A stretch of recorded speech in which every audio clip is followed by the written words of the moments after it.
Hello दोस्तों, स्वागत है आपका आपके अपने यूट्यूब चैनल बीसी वाली ज्ञान की गंगा में।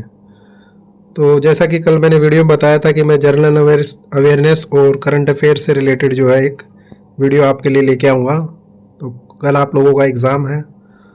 सो वीडियो रेडी है दोस्तों। So let's start. अभी आप एग्ज़ाम देने जा रहे हैं बेंगलुरु में या फिर कर्नाटका के अलग अलग जगह में। यूनिवर्सिटी जो भी है ये इंस्टीट्यूट आपका बेंगलोर में है, तो you should know first about the Karnataka. So Karnataka located in the south western region of India. South western है दोस्तों, साउथ में नहीं बोलेंगे क्योंकि अगर नॉर्थ साइड का स्टूडेंट है तो उनको ऐसा लगेगा कि ये साउथ में, बट साउथ के वेस्ट में है।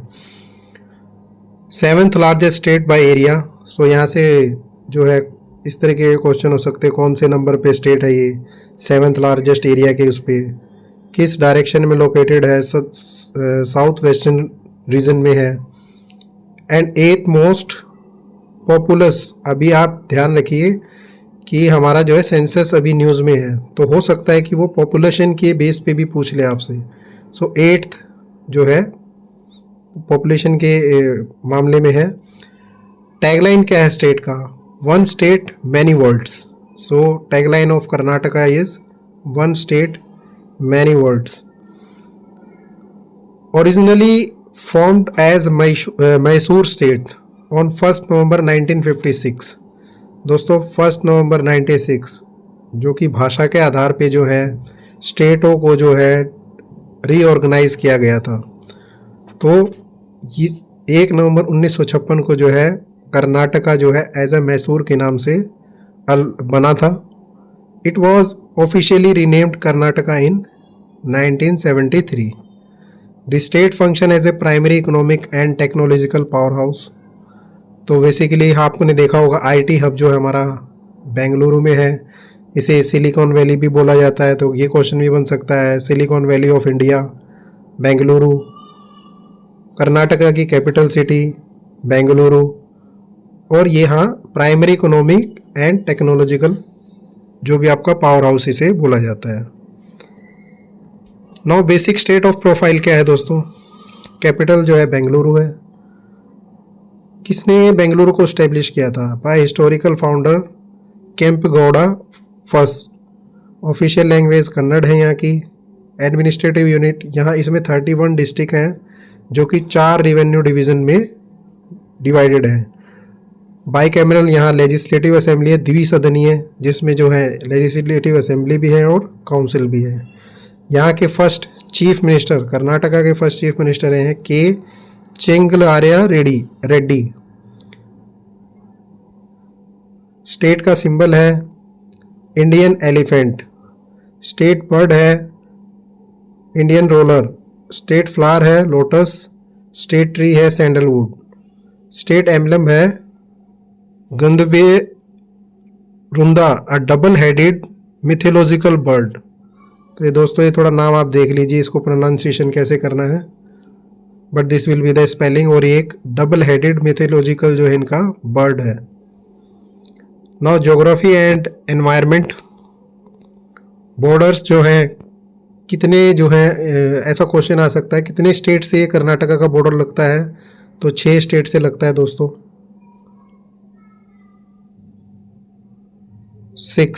6 जो है आपके स्टेट्स जो है लगते हैं, जिसमें गोवा है, महाराष्ट्र है, तेलंगाना है, आंध्र प्रदेश है, तमिलनाडु एंड केरला है।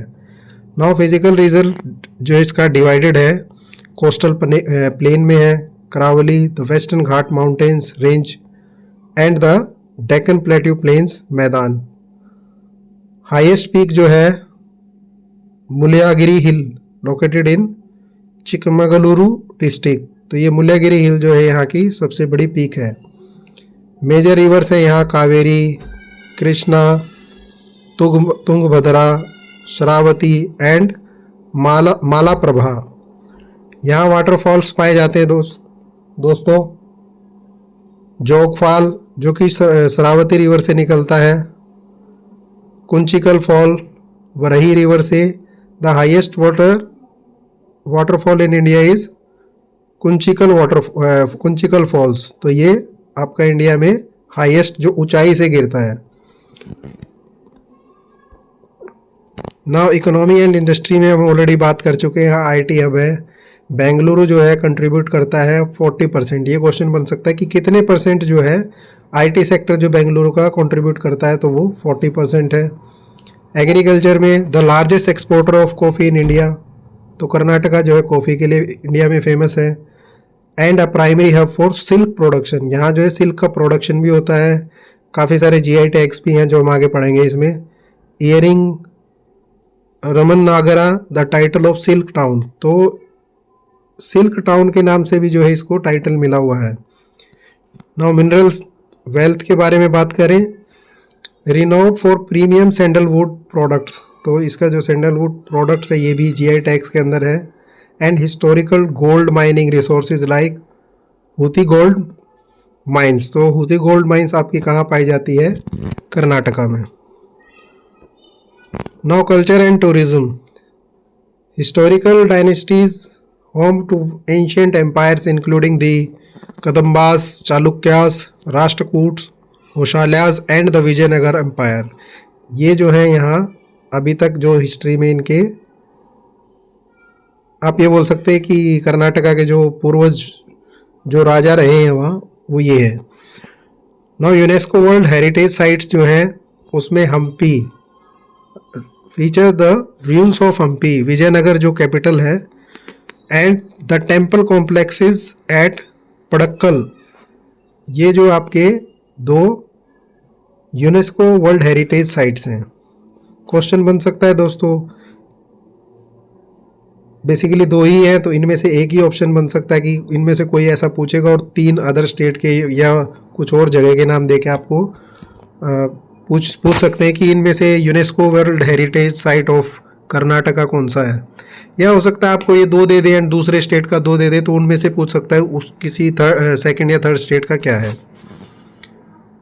Now traditional arts famous for Yakshagana dance drama, जो ट्रेडिशनल आर्ट्स हैं यहाँ वो है यक्षगाना जो डांस ड्रामा है, दोलू कुनीता ड्रम डांस है, एंड मैसूर स्टाइल पेंटिंग। तो यहाँ की पेंटिंग जो है ये आर्ट्स के अंदर जो आपको 3 चीज़ मिल सकती हैं, चौथी चीज़ और भी कोई जो है ऐड कर सकते हैं और पूछ सकते हैं कि इनमें से कौन सी जो है ट्रेडिशनल आर्ट नहीं है। सो ये 3 है, चौथी जो भी आपका जो है 4th ऑप्शन जो भी हो सकता है वो रॉन्ग हो सकता है। Now major festivals, major festival में यहाँ का जो दशहरा फेमस है मैसूर का, 10 दिन के लिए चलता है ये। नाउ फिर उगाड़ी है and the coastal Kambala buffalo races, तो ये 3 जो फेमस यहाँ के फेस्टिवल है। नाउ करंट पॉलिटिकल लीडरशिप जो है यहाँ के गवर्नर मोस्ट इम्पोर्टेंट, जैसे देश के राष्ट्रपति इम्पोर्टेंट है वैसे ही राज्य के गवर्नर इम्पोर्टेंट है। तो यहाँ के गवर्नर है थावर चंद गहलोत। चीफ मिनिस्टर है DK शिवा कुमार, जो कि Indian national Congress ruling party है अभी वहाँ। एंड डिप्टी चीफ मिनिस्टर है G परमेश्वरा। नाउ यहाँ नेशनल पार्क्स की बात करते हैं दोस्तों। बांदीपुर नेशनल पार्क जो नीलगिरी बायोस्फीयर रिजर्व है, नीलगिरी बायोस्फीयर रिजर्व से रिलेटेड जो है क्वेश्चन काफ़ी जगह पूछा जाता है। तो नीलगिरी बायोस्फीयर में 80% ऑफ इंडिया के जो है जोग्राफिकल फ्लावर्स जो है यहीं मिलते हैं। मकाऊ टेल जो आपका मंकी है वो भी इधर ही मिलता है। तो इस तरीके के क्वेश्चन यहाँ से बन सकते हैं। Now Nagarhole national park famous for Asia elephant, Asia के जो एलिफेंट हैं जो कि यहाँ का नेशनल एनिमल भी है, तो वो मिलता है नागर होल नेशनल पार्क में। कुदेरमुख नेशनल पार्क, बनेर घट्टा काफ़ी बार क्वेश्चनों में आता है। Anshi national park, Kali tiger reserve. तो ये कुछ national park and tiger reserve हैं including this Nilgiri biosphere reserve connected with Bandipur national park. Now ये था आपका कर्नाटका से रिलेटेड, इसमें भी कुछ और छूट गया होगा तो you just find out before going to your exam, but otherwise इतना भी आपके पास नॉलेज में रहेगा then you will be helping out in your exam. Maybe यहाँ से आपके क्वेश्चन बन सकते हैं। Now history of Indian institute of Science. आप एग्ज़ाम देने जा रहे हैं इंडियन इंस्टीट्यूट ऑफ साइंस का एडमिनिस्ट्रेटिव असिस्टेंट के लिए, तो आप जिस इंस्टीट्यूट के लिए जा रहे हैं एटलीस्ट उसके बारे में हमें पता होना चाहिए कि वो कब स्टैब्लिश हुआ, किसने उसका फाउंडेशन रखा, कहाँ से उसका बेसिकली शुरुआत हुई। तो Indian institute of Science located in Bengaluru, yes, is in India premier public university for advance scientific research and higher education, establish in 1909। NET JRF के रिसेंटली एग्ज़ाम में जो है दोस्तों ये क्वेश्चन एज इट इज़ पूछा गया था, एज इट इज़ तो नहीं बट ये पूछा गया था कि 4 हमें इंस्टीट्यूट के नाम दिए थे, उसमें आपको ये क्रोनोलॉजिकल ऑर्डर में उसको सेट करना था। तो वहाँ एक ऑप्शन ये भी था, इंडियन इंस्टीट्यूट ऑफ साइंस कब स्टैब्लिश हुआ था, तो 1909 में। Now it is locally and historically known as Tata institute, तो इसको पहले टाटा इंस्टीट्यूट के नाम से जाना जाता था। Due to the pivotal vision and endowment of industrialist Jamshed Nusarwangji Tata. Today, IISc holds the distinct status of an institution of eminence. So आपको ये पूछ सकते हैं कि इंस्टीट्यूट ऑफ एमिनेंस कौन से इंस्टीट्यूट को बोला जाता है, that will be the IISc, and consistently rank as the top university. जो आपके यूनिवर्सिटी के जो टॉप यूनिवर्सिटी में जो है इसका नाम आता है। एशिया के जो है एशिया के आई थिंक इस बार इनका जो है 43 रैंक रहा है, जहाँ कोई IIT भी नहीं है। So it's a so prestigious IISc institute. Now history genesis from 1890 to 1909, जब ये विज़न कहाँ से आया और कहाँ से इसके जो है, जस्ट एक बार हम उस पर ओवरलुक कर लेते हैं। The vision in the late 1800, Jamshedji Nusserwanji Tata उनका विज़न था a world-class research university that would uplift India through science and technology.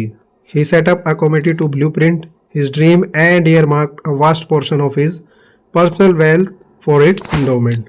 तो रतन जो भी हैं ये हमारे जमशेद टाटा जी जो हैं, इनको ये विज़न आया कि हमारे पास भी जो है टॉप क्लास इंस्टीट्यूट होने चाहिए हायर एजुकेशन के लिए, रिसर्च के लिए। तो उसके लिए उन्होंने साइंस एंड टेक्नोलॉजी को ये इम्प्रूव करने के लिए इनके दिमाग में यूनिवर्सिटी बनाने का आया था। Royal gift following Tata sudden demise in 1904, Tata ji की जो देहांत हो गया 1904 में, then the project faced administrative hurdles.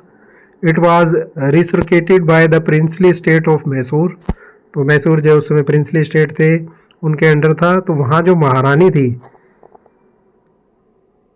केम पानी जमानी वानी, प्लीज रीड आउट, वानी विल्सा सानिधाना एक्टिंग एज रेजेंट। तो ये जो है महारानी थी वहाँ, एंड उनके बेटा था महाराजा कृष्ण राजा वाडियार 4, जेनरसली डोनेटेड ओवर 370 एकड़ of prime land in Bangalore. तो मोटा मोटा उन्होंने जो है, जो महाराजा कृष्ण राजा वाडियार थे, उन्होंने 370 एकड़ ज़मीन जो है अपनी बेंगलोर में इसके लिए यूनिवर्सिटी के लिए उन्होंने दान में दी, alongside significant capital and annual grants, जो कि मैसूर के अलॉन्ग साइड थी, एंड उसको एनुअल ग्रांट्स भी दिया गया। Now the inception is IISc was officially established on, exact date मिल रही है आपको यहाँ पे, 27 मई 1909 को जो है एस्टेब्लिश हुआ है, through a colonial wasting order. तो उस समय हमारे यहाँ कॉलोनियल रूल था, तो कॉलोनियल के हिसाब से ऑर्डर से ही स्टार्ट हुआ। English chemist Morris ट्रेवर्स served as its first director. Now here is one question, who is the first director of IISc? So it's chemist Maurice Travers. Now in the first batch of student in 1911 with just 2 departments, journal and applied chemistry, एक subject ये हो गया, and electrical technology, ये 2 subjects से start हुआ था। Now attached with IISc, यहाँ से देखिए आप कौन सी पर्सनैलिटी अटैच रही है। होमी जहांगीर बाबा जी, विक्रम साराभाई जी एंड सतीश धवन। तो 3 जो आपके साइंस जगत के जब आप बातें करते हैं, ये इन 3 लोगों के बिना जो है आपका स्पेस मिशन, आपका जो मिसाइल सिस्टम, या हमारी जो न्यूक्लियर पावर की जो है रेस में जो हम इनके बिना अज्यूम नहीं कर पाते, तो ये लोग भी जो है IISc से अटैच रहे हैं। नाउ आपके पास क्वेश्चन बन सकता है, यहाँ आपको दे देंगे सुपोज, यहाँ उन्होंने लिख दिया APJ Abdul Kalam, and 3 option ये दे दिया। नाउ इन्होंने पूछा कि इनमें से कौन सी पर्सनैलिटी जो है इससे अटैच थी। ऑप्शन में आपको दे देंगे 1 2 3 4 दी ऐसे है, तो ऑप्शन में है 2 3 4 ओनली, 1 2 3। तो आपको पता होगा कि थोड़ा सा नॉलेज है तो ये 3 ही लोग थे, जहाँ 1 अगर आप एलिमिनेट कर देंगे देन जो भी बाकी 2 3 4 जो आपका ऑप्शन में बन जाएगा।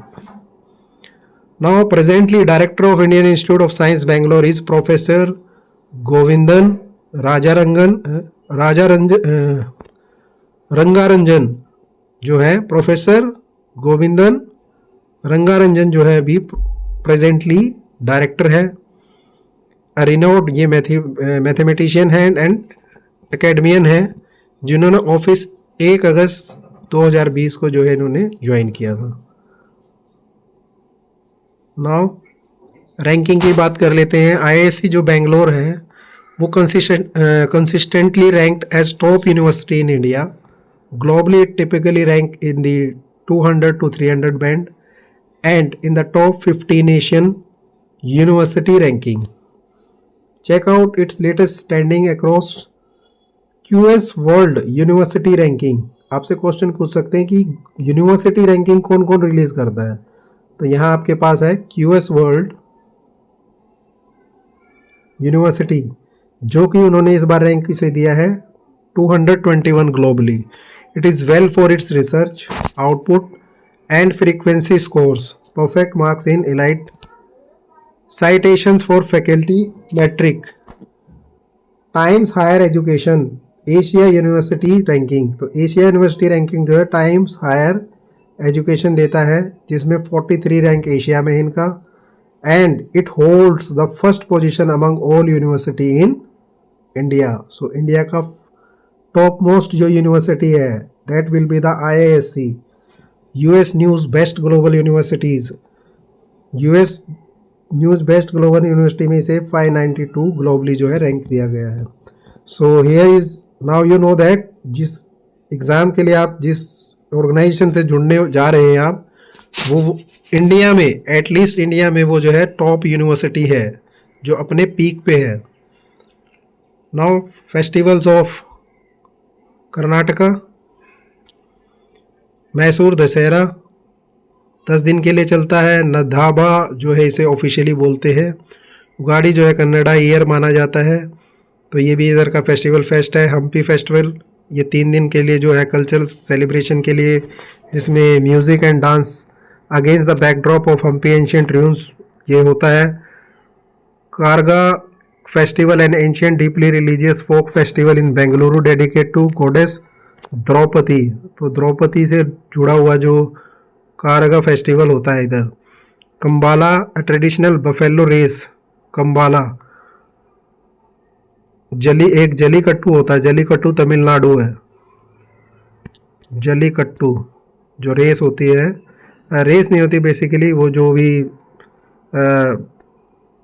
बुल के सामने जाके अपने आप को सेव करते हैं, उसके सामने जो है लाल कपड़ा लेके जो उससे खेलते हैं। नाउ लास्ट इज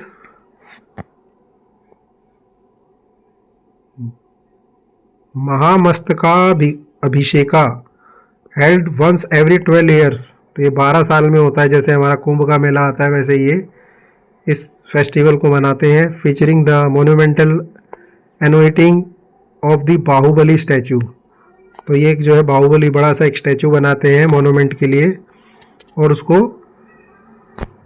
उसकी ये जो भी है फेस्टिवल में उसको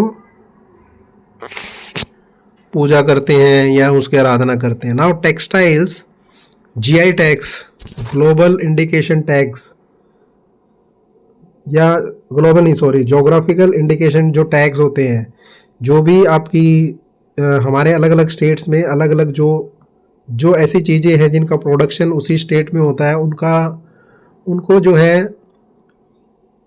कॉपीराइट्स को उनको बचाने के लिए और उनको प्रिजर्व करने के लिए जो है GI टैग दिए जाते हैं। तो टेक्सटाइल में यहाँ का मैसूर सिल्क, इक्कल साड़ी, मोलक्का मुरु साड़ी, उदुपी साड़ी एंड नवलगढ़ का दरीज जो है ये फेमस है। नाव हैंडीक्राफ्ट में Channapatna toys, Bidri ware, Kasuti embroidery, Mysore rosewood inlay and Kinhal toys. तो यहाँ के कुछ टॉयज़ हैंडीक्राफ्ट हैं ये। एग्रीकल्चर एंड फूड में कुर्ग अरेबिका कॉफ़ी ऑलरेडी यहाँ फेमस है, बट कुर्ग अरेबिका ज़्यादा फेमस है जिसको जीआई टैग है। धारवाड़ पेड़ा मैसूर पाक, ये जो स्वीट हो गई आपकी पेड़ा एंड पाक, मैसूर का पाक। मैसूर मेलगीज जो मशहूर जैस्मिन है। एंड नंजागुड बनाना, जो केला जहाँ का नंजागुड, ये यहाँ का जीआई टैग वाला इनको दिया गया है। नाउ कुछ वाटरवेज की बात कर लेते हैं दोस्तों। ये काफ़ी क्वेश्चंस में जो है आजकल आ रहे हैं ऐसे। तो वैसे तो हमारे इंडिया में 111 जो है टोटल नेशनल वाटरवेज हैं, बट मेजर हमारे पास 5 हैं। इसमें आप लोग देखेंगे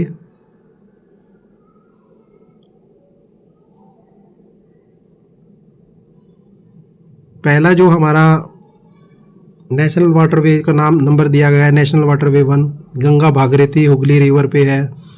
जो वाटर इनलैंड से हैं, ये जितने भी इनलैंड वाटर वेज हैं, इससे अभी जो प्रेजेंट गवर्नमेंट है वो ट्रांसपोर्टेशन का जो है चीज़ें, इस रास्ते को ज़्यादा उन्होंने इन्फेसाइज किया है। तो पहला ये उत्तर प्रदेश, बिहार, झारखंड एंड वेस्ट बंगाल से होकर गुजरता है। सेकंड है नेशनल वाटरवे ब्रह्मपुत्र रिवर पे, जो कि डुबरी एंड सदिया में असम में है। थर्ड जो कि वेस्ट कोस्ट कैनाल पे है विद उद्योग मंडल एंड चंपकारा कैनाल्स, ये केरला में है। National waterway 4 is Kakinada Puducherry canal system, Andhra Pradesh, Tamil Nadu and Puducherry में है। National waterway 5 east coast canal with Brahmani and Mahanadi delta, ये आपका उड़ीसा एंड वेस्ट बंगाल पे है। तो इस तरीके से आपसे डायरेक्ट क्वेश्चन पूछ सकते हैं कि नेशनल वाटरवे 3 कहाँ से कहाँ तक है, या किस रिवर पे है, या किस एरिया से जो है ये निकलता है। तो आपको पता होगा वेस्ट कोस्ट कैनाल पे जो है उद्योग मंडल एंड चंपकारा कैनाल तक है। तो इस तरीके से आपके पास क्वेश्चन बनेगा दोस्तों।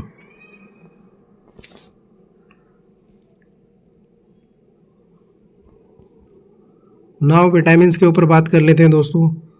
विटामिन्स में आपने देखा होगा विटामिन ए जो है आपका retinol, scientific name, night blindness से रिलेटेड है। कैरेट, ये इस तरीके के सोर्सेज से जो है मिलता है हमें। नाउ विटामिन बी जो है आपका thiamine, B1 is known as thiamine, जिसको बेरी जिसकी कमी से बेरी रोग होता है। विटामिन B5 जो है पैंथोनिक एसिड है, जिसकी डेफिशिएंसी से नर्व डैमेज होते हैं। Vitamin B6 pyridoxine deficiency is anaemia, neuropathy जो है, इस तरीके ये बीमारियां होती हैं। विटामिन B7 की कमी से जो है आपको ट्रेमेटिस एलोपेसिया होता है, इसका साइंटिफिक नेम है biotin. Vitamin B12 cobalamin, pernicious anaemia जो है इसकी कमी से होता है। तो मैक्सिमम जो है B1 और B12 में से पूछे जाते हैं दोस्तों। विटामिन C इज़ एजोर्बिक एसिड, तो ये आपका जो है स्कर्वी डिजीज़ देता है। विटामिन डी कैल्कीफेरल जो आपका साइंटिफिक नेम है, जिसकी कमी से आपको रिकेट्स हो जाता है, हड्डियाँ टेढ़ी मेढ़ी हो सकती हैं इससे अगर ये कमी होती है। तो विटामिन ई टोकोफेरोल, अगर ये आपके अंदर कम हो गया तो इससे आपको एनीमिया, हेमोलाइटिक एनीमिया या एटिक्सिया हो सकता है। एंड विटामिन के, आपका जो साइंटिफिक नेम है ये है फिलोक्विनिन, एंड इससे जो ब्लड का थक्का है वो नहीं जमेगा अगर ये आपके अंदर डेफिशिएंसी हो गई। तो ये कुछ विटामिन्स थे। और कुछ विटामिन्स के अंदर अगर आप ऐड करना चाहेंगे तो वाटर सोल्यूबल एंड जो भी आपका एक वाटर में और एक fat soluble. So ADK, these are the fat soluble. B, vitamin C and vitamin E, ये आपके BC आपके जो है वाटर सोल्यूबल होते हैं, जैसे लेमन आपका वाटर में सोल्यूबल रहता है। तो इस तरीके से भी क्वेश्चन आपसे पूछ सकते हैं। नाउ रेलवे के हमारे जो है 19 जोन्स हैं, टोटल जो है 19 जोन है। जोन्स डिवाइडेड कैसे हैं? दिल्ली में जो है नॉर्थ है, अगर हम ऐसे देखें साउथ में चेन्नई है, ईस्ट में कोलकाता है और वेस्ट में मुंबई है। नाउ अगर इसी के हम north west, north east, south east and south west में जैसे देखेंगे तो हुगली जो है हमारा साउथ वेस्ट में है, साउथ ईस्ट में कोलकाता है, नॉर्थ ईस्ट में गोरखपुर है एंड नॉर्थ वेस्ट में आपका जयपुर है। देन आप इसी के सेंटर में बात करेंगे, नॉर्थ सेंटर में है इलाहाबाद, साउथ सेंटर में है सिकंदराबाद, वेस्ट सेंटर में आपका जबलपुर और ईस्ट सेंटर में आपका हाजीपुर है। इसी के इधर आपको बिलासपुर और भुवनेश्वर भी साउथ जो ईस्ट की तरफ आपको ये आपके सेंटर मिलेंगे, और नॉर्थ ईस्ट में आपको मालेगांव जो गुवाहाटी में है ये भी मिलेगा। तो ये हमारे कुछ जो 19 में से हमारे मेन जोन है वो इधर बताए हैं। ना इंडिया में पहली जो है इंडिजीनियस हाइड्रोजन ट्रेन जो है लॉन्च होने जा रही है। ये पहली first indigenous hydrogen fuel cell based 10 car की जो है, इसमें बेसिकली 10 बोगीज होंगी जो कि जींद और सोनीपत से हरियाणा में चलेगी। इसको चलाने के लिए 1200 किलोवाट पावर चाहिए और मैक्सिमम स्पीड ये 75 किलोमीटर पर आवर की देगी। तो इसमें जो है आपको एफिशिएंसी अभी कम नज़र आ रही होगी, कॉस्ट इसमें ज़्यादा लगेगी, बट एनवायरमेंटल इम्पैक्ट है, साइंस एंड टेक्नोलॉजी का यूज़ है। फ्यूल सेल को यूज़ कर रहे हैं तो यहाँ फ्यूल का यूज़ नहीं होगा, तो आपके लिए जो है और हमारे एनवायरनमेंट के लिए अच्छा है। इकोनॉमिक बेनिफिट है। वे फॉरवर्ड इसके लिए है जो है scale green hydrogen production. Challenges हमारे पास क्या है? हाई कॉस्ट है, इंफ्रास्ट्रक्चर गैप्स है, safety concern and technology still maturing. अभी तक जो ये सही से बनी नहीं है। तो आपके लिए इसमें से 1-2 ही पॉइंट है। पहली हाइड्रोजन ट्रेन कहाँ से कहाँ तक चलेगी? जींद से सोनीपत इन हरियाणा में चलेगी। इसके बाद हम ग्लोबल इंडेक्स के बारे में बात कर लेते हैं। कुछ रिपोर्ट्स आई थी हमारे पास जो अभी लॉन्च हुई थी, वर्ल्ड हैप्पीनेस रिपोर्ट जो है उसमें, इसमें इंडेक्स में आपसे डायरेक्ट क्वेश्चन पूछ सकते हैं कि वर्ल्ड हैप्पीनेस रिपोर्ट में इंडिया का 2026 में क्या रैंक रहा, तो 116। वर्ल्ड प्रेस फ्रीडम इंडेक्स में इंडिया का 57th रैंक रहा। करप्शन परसेप्शन इंडेक्स में 91st। हैनले पासपोर्ट इंडेक्स में 78th, जिसमें 56 कंट्रीज़ के लिए जो है हमें विदाउट वीज़ा जो है एंट्री है। ग्लोबल टेररिज्म इंडेक्स में हम 13वें स्थान पे हैं। इसमें जितना आपका रैंक ऊपर होगा ग्लोबल टेररिज्म इंडेक्स में आप उतने अच्छे हैं, जितना आप टॉप पे हैं मीन्स आप ग्लोबल टेररिज्म में आगे हैं। नाउ इसी से आगे जो है इंडियन कॉन्स्टिट्यूशन के बारे में बात करते हैं कि कुछ पार्ट ऐसे होते हैं कि ये पार्ट कहाँ से लिया है, ये पार्ट कहाँ से लिया है। तो जो हमारे फंडामेंटल राइट्स और जुडिशरी है ये हमने यूएसए से लिया है। पार्लियामेंट्री फॉर्म जो है हमने यूके से लिया है। डीपीएसपी जो है ये हमने आयरलैंड से लिया है। जो हमारा सीजेएस आईपीसी जो हमने लिया है वो ब्रिटेन से लिया है, जस्टिस सिस्टम।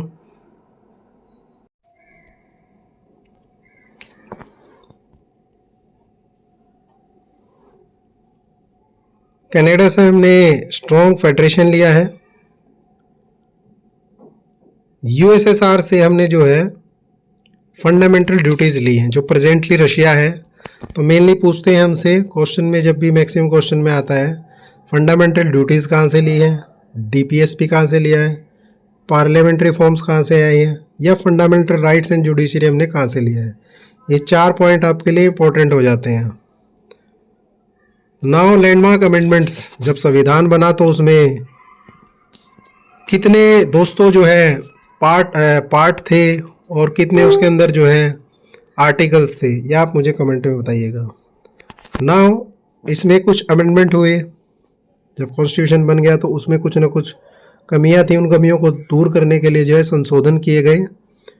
तो ये संशोधन जो है उनमें से कुछ फ्यू संशोधन यहाँ जो है लिखे हैं।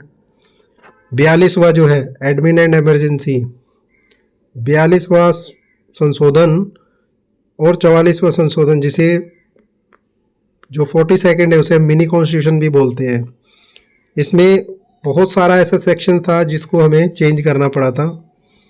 एंड 44th अमेंडमेंट में इमरजेंसी से रिलेटेड जो है सेफ गार्ड लिए गए। 73rd is for Panchayati Raj and 74th amendment is for municipalities. Now यहाँ एक क्वेश्चन बनता है दोस्तों कि पंचायती राज में कौन सा आर्टिकल में आता है। तो पंचायती राज 243 आर्टिकल में आता है दोस्तों। कहाँ से कहाँ तक? 243 से 243O तक। ये CAPF के CDS के एग्ज़ाम में ऐसे पूछा था। उसके बाद उसमें भी इससे डिटेल जो है उसका क्वेश्चन का आंसर मांगा था। उन्होंने मांगा था कि 243 में ABCD में E में, इसमें 5 उन्होंने 4 कॉलम दे दिए थे और उनको बोला था कि आप उनको मैच कीजिए, अरेंज कीजिए। नाउ म्यूनसिपैलिटी में आप देखेंगे 243 यहाँ O तक था, तो O के बाद P शुरू हुआ एंड 243 ZG तक जो है ये आपका आता है। नाउ इसके बाद कोऑपरेटिव सोसाइटीज़ होती हैं दोस्तों। सोसाइटीज़ म्यूनसिपैलिटीज़ के साथ साथ सोसाइटीज़ भी हैं। सोसाइटीज़ का आर्टिकल है आर्टिकल 243 ZH टू 243 ZT। ये आपके आर्टिकल्स जो है Panchayati Raj municipality and municipality and this will be the cooperative societies. Now 101st amendment act जो है हमारा अमेंडमेंट आया था, उसमें जो है GST रिफॉर्म्स हुआ था। 61st अमेंडमेंट में जो वोटिंग एज है वो 18 साल रखी गई थी। 105वां जो संशोधन है वो OBC से रिलेटेड है। 86 आप एक एजुकेशन इंस्टीट्यूट में जा रहे हैं तो इम्पोर्टेंट हो जाता है। Article 21 alpha right to education में जो 86 अमेंडमेंट एक्ट हुआ था, जिसमें 6 to 14 ईयर्स की एज के बच्चों को जो है फ्री एंड कंपलसरी एजुकेशन का प्रोविज़न दिया गया। नाउ 106 अमेंडमेंट जो है वुमेन रिजर्वेशन के लिए जो है एक्ट अमेंडमेंट था। और भी काफ़ी अमेंडमेंट हैं, आप उनको गो थ्रू कर सकते हैं। नाउ अर्थ के बारे में अगर बात करें तो इसके अंदर मेन क्वेश्चन आता है दोस्तों कि इसके अंदर डिसकंटिन्यूटीज़ क्या हैं। तो हमारी अर्थ है, उसका रेडियस है 6375।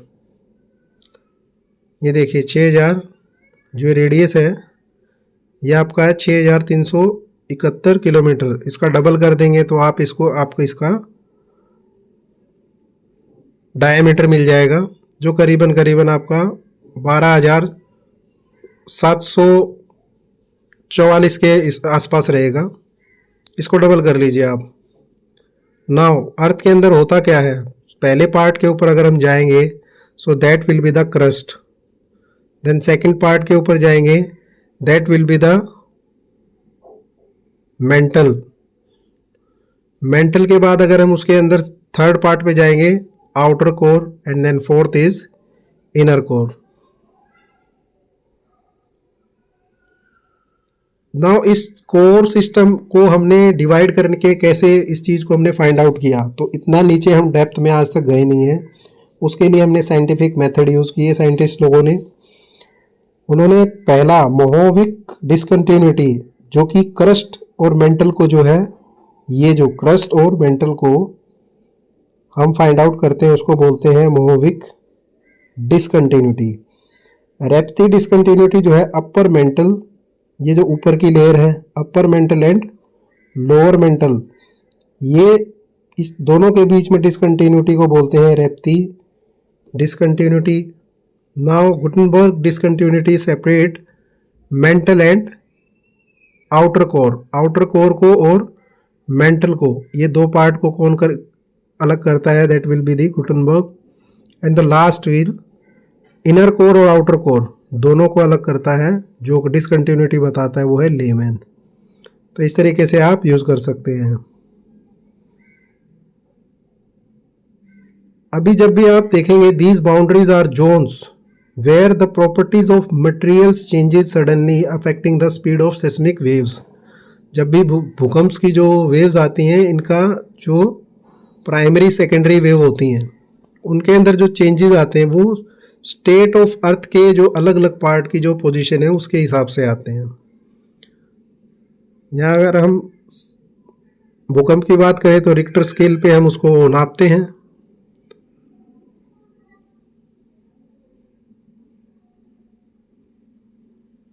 और दूसरा, अगर उसमें जो प्राइमरी वेव और सेकेंडरी वेव है, सो प्राइमरी वेव जो है तीनों मीडियम में मूव कर सकती हैं, बट सेकेंडरी सॉलिड पार्ट के अंदर मूव करती हैं। इसीलिए अर्थ के ऊपर जो ज़्यादा इम्पैक्ट डालती है, जो हमारे सुपर स्ट्रक्चर या जब भी अर्थ आता है, अर्थ पे अर्थक्वेक आता है, तो जो इम्पैक्ट आता है वो सेकेंडरी वेव्स की वजह से आता है। Now global top 10 manufacturing countries, अभी MSME या ग्लोबल हब जो हम बनने जा रहे हैं, हमें जो है 3 ट्रिलियन जो है इकोनॉमी बनना, 5 ट्रिलियन इकोनॉमी जो हमें बनना है, ये सब जो हमारे विज़न चल रहे हैं गवर्नमेंट के, उसमें ये मैन्युफैक्चरिंग जो है आजकल इम्पोर्टेंट है। तो मैन्युफैक्चरिंग में अभी हम जो है 5th प्लेस पे जो है आके खड़े हैं। इंडिया का जो पोजीशन है 5th प्लेस पे है। फर्स्ट पे है चाइना, सेकंड पे है US, थर्ड पे है जापान, फोर्थ पे है जर्मनी एंड फिफ्थ में हम $781 बिलियन जो है हमारा मैन्युफैक्चरिंग ग्लोबल काउंट है। नाउ मोस्ट इम्पॉर्टेंट चीज़ कि हमारे कुछ ऑर्गेनाइजेशन है, उनके जो हेड्स हैं वो रिसेंटली चेंज हुए थे, तो उनके नाम हमें पता होने चाहिए। तो RBI के गवर्नर तो पहले से ही हैं, शशिकांत दास जो हैं RBI गवर्नर हैं। RBI गवर्नर हमारे ये हो गए। सेकंड SBI के चेयरमैन CS सेठी हैं। Bharat election commission of India जो है उनके चेयरमैन जो है चीफ इलेक्शन कमिश्नर जो है हमारे राजीव कुमार। मनोज सोनी जो है चेयरमैन है UPSC के। NITI Aayog most important BVR Subramaniam जो है इसके CEO हैं। WHO डॉक्टर रोड्रियो H ओफ्रिन ये रिप्रेजेंटेटिव है इंडिया की WHO के अंदर। नाउ हमारे CDS साहब जो है चेंज हुए हैं। जनरल N राजा सुब्रमण्य जो है चीफ ऑफ डिफेंस स्टाफ हैं, ये हमारे 3rd chief of defence staff बने हैं। चीफ ऑफ आर्मी स्टाफ जो इन्होंने 1 जुलाई से ही अभी इन्होंने टेक ओवर किया है कमांड को, तो ये हैं लेफ्टिनेंट जनरल अभी जनरल धीरज सेठ।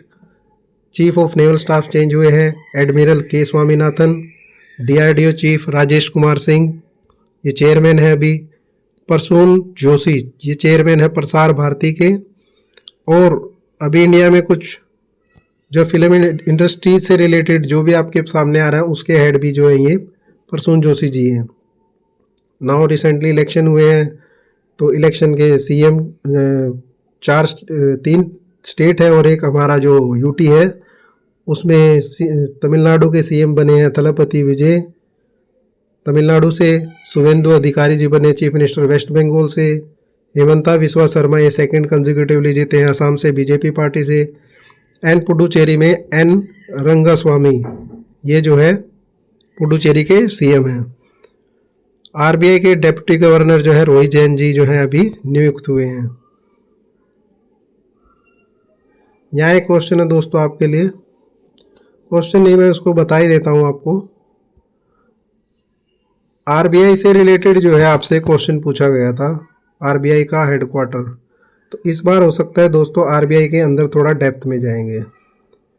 तो एक होती है आरबीआई के अंदर मॉनेटरी पॉलिसी कमेटी, जो कि टूल्स हैं जो यूज़ करते हैं हमारी इन्फ्लेशन को कंट्रोल करने के लिए। यहाँ इस एमपीसी में जो है टोटल 6 मेंबर होते हैं। 6 मेंबर होते हैं जिसमें 3 आरबीआई से होते हैं, एक गवर्नर खुद आरबीआई, 2 डिप्टी गवर्नर और 3 जो है मनोनीत सदस्य होते हैं जो गवर्नमेंट ऑफ इंडिया उनको 2 साल के लिए मनोनीत करती है। तो ये 6 लोग जो है हमें बताते हैं कि हमारी मॉनेटरी पॉलिसी में क्या चेंजेस होंगे या नहीं होंगे। इनके नाम आप जो है गूगल कर सकते हैं, मिल जाएंगे इजीली आपको। नाउ नोबेल प्राइज़ के ऊपर आते हैं दोस्तों। 2025 में जो है फिजिक्स में John Clarke, Michael H Devoret and John M Martinis, इन लोगों को जो है मैग्नेटिज्म जो है इन्होंने क्वांटम डिवाइसेस के ऊपर सर्च किया है। क्वांटम डिवाइसेस में इन्होंने रिसर्च किया है, तो ये इसके लिए इनको John Clarke, Michael H Devoret and John M Martinis, इन लोगों को जो है ये नोबेल प्राइज़ मिला है। जॉन क्लार्क का नाम जो है इस बार यूपीएससी प्री एग्ज़ाम में पूछा गया था, सो याद रखिए। नाउ केमिस्ट्री में इसको याद करने का आपका न्यूमेरिक है 3 जोन्स डिस्कवर मैग्नेटिज्म। 3 जोन ने जो है डिस्कवर किया क्या, मैग्नेटिज्म। तो 2 आपको जोन याद रहेंगे। देन सेकंड इसमें थर्ड आपका माइकल एच देवर्ट, और उन्होंने क्या, एम से माइकल है। इवन जो आप सेम चीज़ को कनेक्ट करेंगे क्वांटम डिवाइसेस को तो मैग्नेटिज्म से रिलेटेड करेंगे। नाउ केमिस्ट्री में Susumu Kitagawa, Richard Robson and Omar M Yaghi, इनको जो है कंबाइनली जो है मेटल ऑर्गेनिक फ्रेमवर्क के लिए एमओएफ के लिए जो इनको एक rich oasis of porous chemistry में इनको ये पुरस्कार दिया गया है। फिजियोलॉजी और मेडिसिन में जो है Mary E Brunkow, Fred Ramsdell, Shimon Sakaguchi, मैरी फाइंड सिमोन्स क्योर। तो ये इस तरीके से निमोनिक आप याद कर सकते हैं। थिंक मेटल ऑर्गेनिक फ्रेमवर्क, तो इस तरीके से इसका निमोनिक आप याद कर सकते हैं। नाउ फिजियोलॉजी एंड मेडिसिन में इन्होंने किस चीज़ का क्योर फाइंड आउट किया है। They all contributed to understanding immune regulation, इन्होंने इम्यून रेगुलेशन के बारे में सर्च किया। नाउ लिटरेचर में जो है लेस्लो क्राजनकोई जो है इनको लिटरेचर में इनको जो ये पुरस्कार दिया गया है।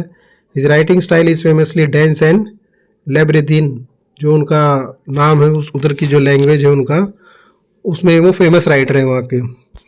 नाउ पीस में मारिया कोरिना मचादो, जो कि ये वेनेजुएला के एक लीडर है डेमोक्रेटिक एंड पीस के लिए, इनको जो है ये पुरस्कार दिया गया है। देन इकोनॉमिक्स में अगर हम आए तो जोल मोकर, फिलिप एगन, पीटर हॉविट, ये 3 लोग हैं। इन लोगों को जो है इकोनॉमिक के अंदर इन्होंने वर्क किया ग्रोथ एंड इनोवेशन इकोनॉमिक्स के ऊपर। निमोनिक आपके सामने ये रहा, जोल प्रोग्रेस एक्सेलरेट प्रोस्पेरिटी। नाउ इस तरीके से आप 6 के 6 आप नोबेल प्राइज़ दे सकते हैं। डिटेल में आपको इसके लिए वीडियो चाहिए तो ऑलरेडी मैंने वीडियो बना रखा है, आप मेरे यूट्यूब चैनल पे जाइए, वहाँ पे आप नोबेल प्राइज़ का जो है वीडियो आपको सेपरेटली मिल जाएगा। डिटेल में वीडियो है, आप देख सकते हैं, उसमें एमसीक्यूज़ भी हैं। पहले पूरा जो आपको डिटेल में एक्सप्लेनेशन दिया गया है। और भी जो हमने जो इंडेक्स के बारे में बात किया है या जो पर्सनैलिटीज़ के बारे में बात किया है उसके बारे में भी डिटेल वीडियोज़ हमारे चैनल पे हैं। बात करने के लिए और भी बहुत कुछ है दोस्तों, स्टैटिक जीके का अंत नहीं है। आई होप कि मैंने कुछ टॉपिक्स जो आपको कवर करने की कोशिश की है। पिछले 6 महीने के भी जो जीके के क्वेश्चन हैं वो भी मैंने कवर करने की कोशिश की है। उसमें आपको 150 प्लस क्वेश्चंस के 2 वीडियो मिलेंगे, आप वो देख सकते हैं। हिस्ट्री के लिए सेपरेटली वीडियो है जो कि यूजीसी नेट के लिए मैंने बनाया था, बट वो 1 लाइनर क्वेश्चन उसमें ज़्यादा हैं, आप उसको रेफ़र कर सकते हैं। जितने भी आपके एक्ट्स हैं उसके रिगार्डिंग आप बात कर सकते हैं उसमें। आशा करता हूँ आपको ये लेक्चर अच्छा लग रहा होगा, तो कुछ आप कमेंट जो है हमें कर सकते हैं कि आपको कैसा लगा। एंड ऑल द बेस्ट, कल आप लोगों का एग्ज़ाम है। उस एग्ज़ाम के बाद हम इस पे बात करेंगे कि कैसा रहा आपका एग्ज़ाम। एक मेरा क्वेश्चन और है दोस्तों आपसे कि एजुकेशन जो है वो कौन से सब्जेक्ट में आता है? क्या ये सेंट्रल सब्जेक्ट है या स्टेट सब्जेक्ट है या फिर कंकरेंट लिस्ट में आता है? तो 47 अमेंडमेंट एक्ट के बाद दोस्तों जो हमारा मिनी कॉन्स्टिट्यूशन जो आया था उसके बाद इसको जो हमने कंकरेंट लिस्ट में आ गया है ये। उससे पहले ये जो है स्टेट सब्जेक्ट था दोस्तों, सेंट्रल सब्जेक्ट नहीं था। कंकरेंट लिस्ट में आने से जो है सेंटर को भी इसमें इन्वॉल्व किया गया था ताकि हमारी जो है एजुकेशन जो नेशनल एजुकेशन पॉलिसी है जो कि 1986 में जो अलग आई थी उसको और जो है हमें पुख्ता कर सकें।